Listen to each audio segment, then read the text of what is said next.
Right, so we only have a couple more minutes standing between us and chocolate-covered strawberries, but I want to thank everybody for coming to this exciting, interesting day. Almost every semester, I run a simulation with my students where I have them break into different groups and try to come up with a plan in the face of Zika or Ebola, and I assign them certain political figures so that they all have a perspective going in. And when they present, I ask them two things. What did you decide on?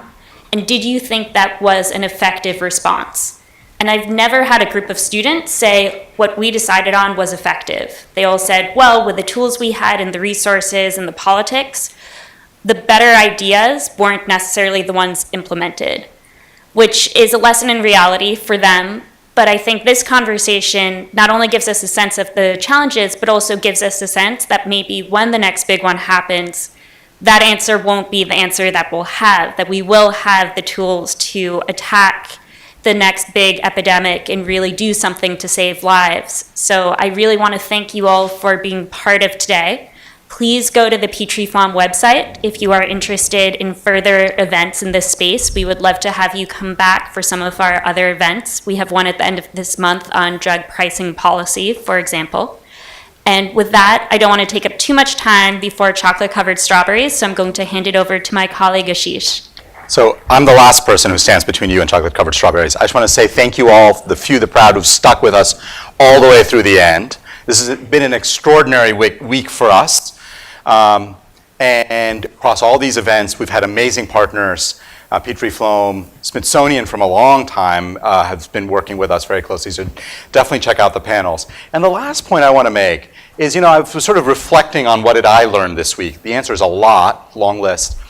But I go back to something I learned early during the Ebola outbreak of 2014 when somebody described it as a caregiver's disease, because that's what Ebola is, because 3 types of people get Ebola, right?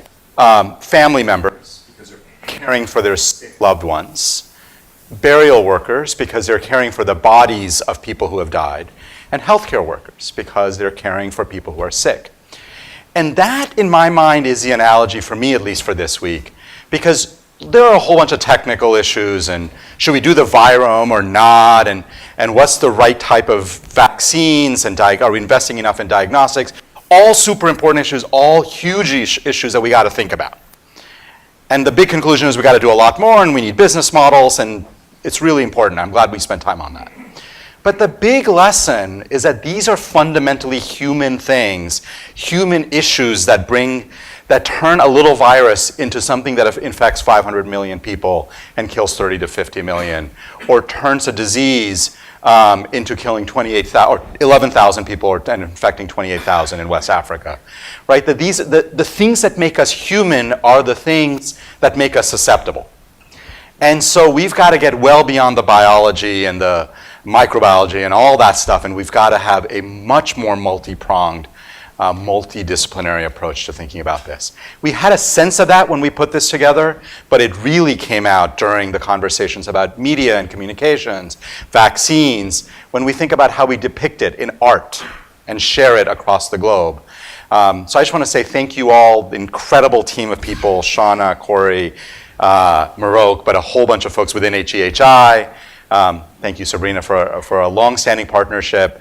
Everybody who's been involved in this, thanks so much.